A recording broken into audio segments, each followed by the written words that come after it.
सबका सत्यानाश आगे खड़ा है, सामने दिखाई दे रहा है।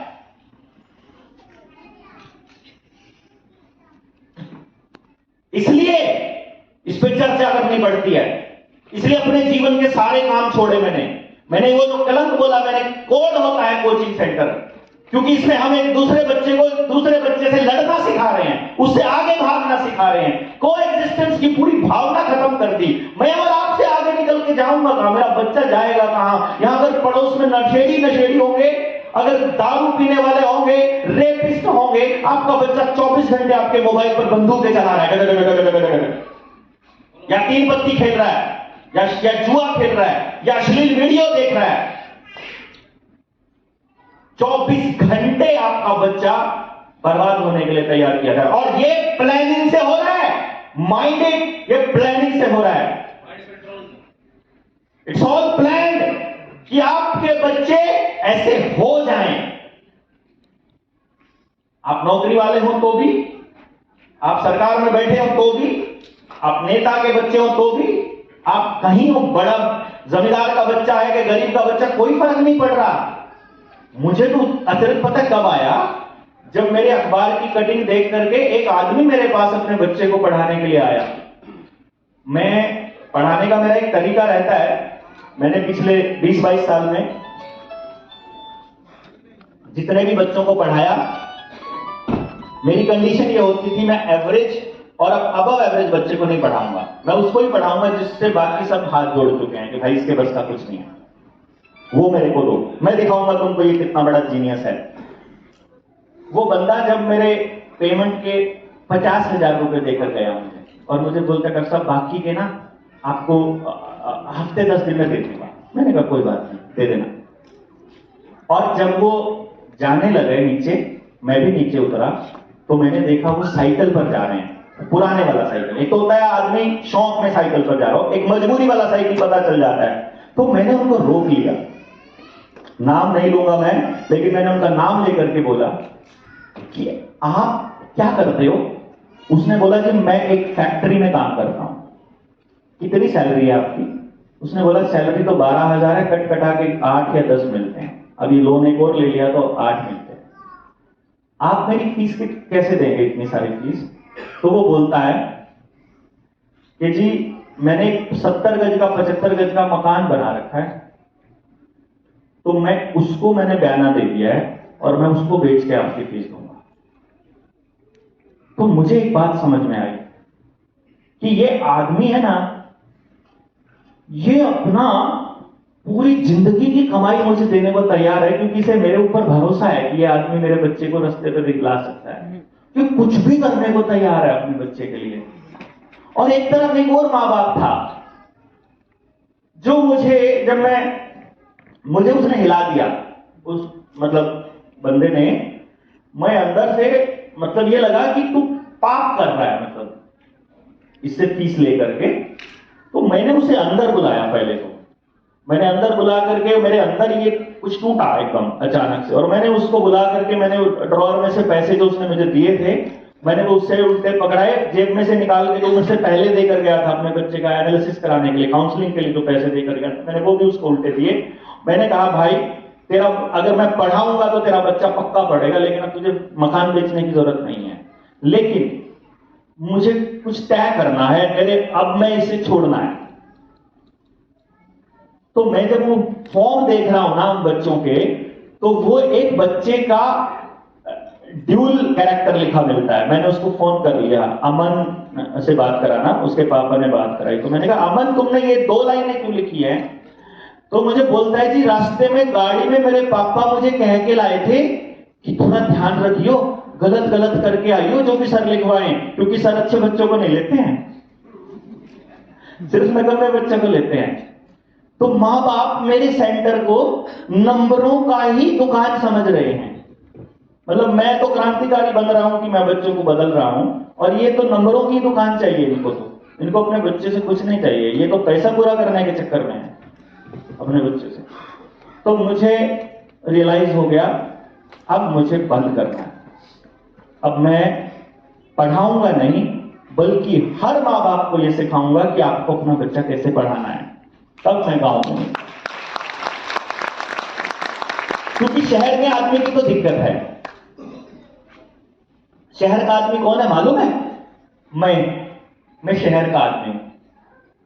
मैं कौन हूं कि जब मुझे गांव में दिक्कत लगी ना कि गांव में ये समस्या है, तो मैंने बैठ के गांव में चर्चा नहीं करी, मैं भाग गया वहां से शहर में।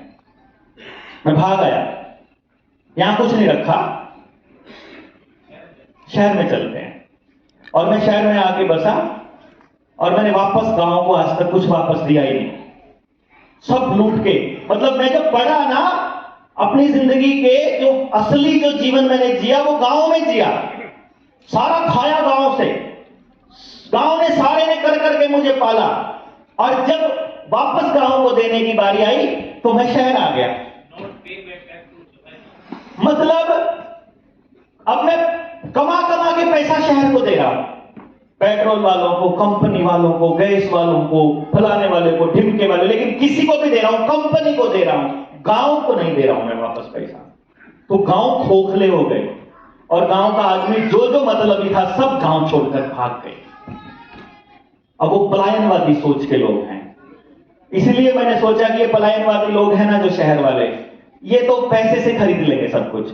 इनको तो कोचिंग भी खरीदनी आती है, इनको तो होम ट्यूशन भी खरीदनी आती है, इनको तो सीट भी खरीदनी आती है, ये तो सीट खरीद लेंगे। गांव के आदमी का क्या जो रह गया। इसीलिए मैं गांव में उतरा। उससे पहले मैं पीएम के पास गया, 2015 की बात बता रहा हूं, प्रधानमंत्री कौशल विकास योजना, ऑन रिकॉर्ड बोल रहा हूं बिकॉज मेरे पास वो दस्तावेज पड़े हैं। जब मैंने पीएमओ में बैठ के प्राइम मिनिस्टर को यह बताया, ये मौजूदा प्राइम मिनिस्टर जिसने प्रधानमंत्री कौशल विकास योजना चालू करी, कि मेरे पास वो टेक्निक है, मैं 3 साल की उम्र से लेकर किसी भी बच्चे को यह बता सकता हूं इसका बच्चे का जन्म किस तरह के काम करने के लिए हुआ है, इसकी अल्टीमेट हैप्पीनेस कहां है, ये बच्चा असल में खुश कैसे रहेगा मैं बता सकता हूं। और मैं पूरी टेक्नोलॉजी पूरे देश को फ्री दे सकता हूं। मैंने आज तक कभी गांव को, समाज के लिए अगर अपनी टेक्नोलॉजी, क्योंकि मैंने जब इसको बना रहा था, जब मैं इसको तैयार कर रहा था, तो मैंने अपने आप से और परमात्मा से प्रॉमिस किया था कि मैं इस विद्या का इस्तेमाल कभी भी अपने लिए लग्जरी खरीदने के लिए नहीं करूंगा। और उसी वजह से हमने ये नियम बनाया था कि इसको समाज अगर लेना चाहता है, अगर सोसाइटी इसको लेना चाहती है, स्कूल इसको लेना चाहता है, तो आइए हम बैठकर चर्चा करते हैं। ये सेमिनार जो आपका यहां किया है ना, ये इसलिए किया है कि एक बार ट्राई करके देख लेते हैं भाई, क्या पता समझ में आ जाए इन पलायनवादियों को भी।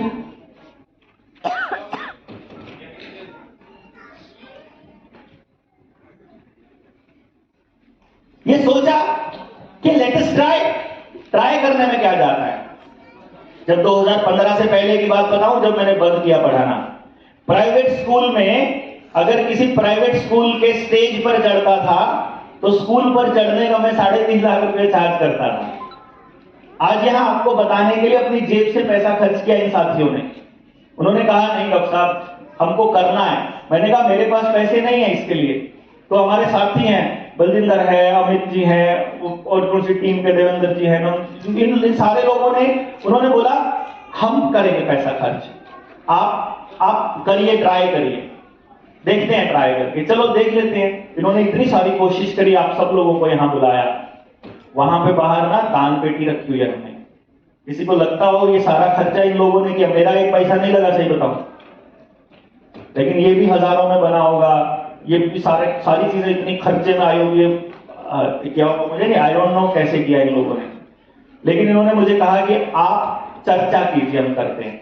मैंने कहा यार ये आप लोग कर रहे हो तो लेट अस ट्राई, कि आपसे बात करके देख लेते हैं।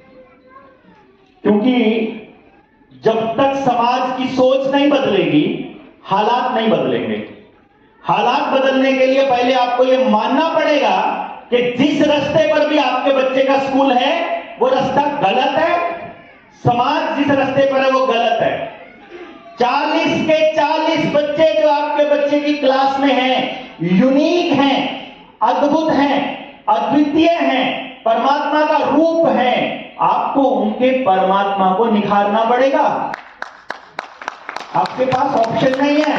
अगर चाहते हो कि मरते वक्त अंदर शांति रहे तो उन बच्चों पे काम करना शुरू करना पड़ेगा। ऑप्शन नहीं है आपके पास। मैं तो आराम से ठाट से सोता हूं, मेरे पास तो आधार कार्ड भी नहीं है। मैं बताऊं, बैंक अकाउंट में ट्रांजैक्शन किए हुए 9 साल हो गए।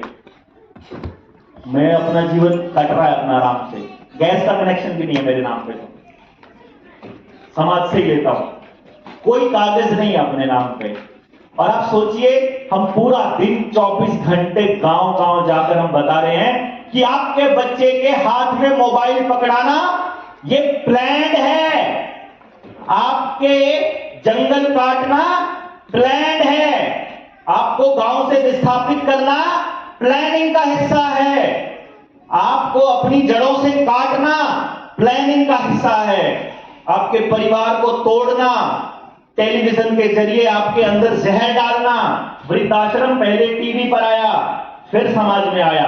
अनाथ आश्रम पहले टीवी पर आया, फिर समाज में आया। Extra marital affair, DNA testing पहले एकता कपूर ने सिखाई सबको, किसका बच्चा किसके यहां पैदा हो रहा है, कौन किसके साथ चक्कर में, कौन पहले तो किसी को डीएनए वेचने का कोई मतलब नहीं था, एक्स्ट्रा मैरिटल अफेयर एक्सेप्टेड नहीं थे। और अब तो कानून बना दिए, 21 साल तक आप अपनी लड़की की, अपने बच्चे की शादी नहीं कर सकते। पता है आपको, 21 साल से पहले आप शादी नहीं कर सकते, जेल हो जाएगी। हाँ, लेकिन 16 साल की उम्र में वो लिविंग में रह सकती है।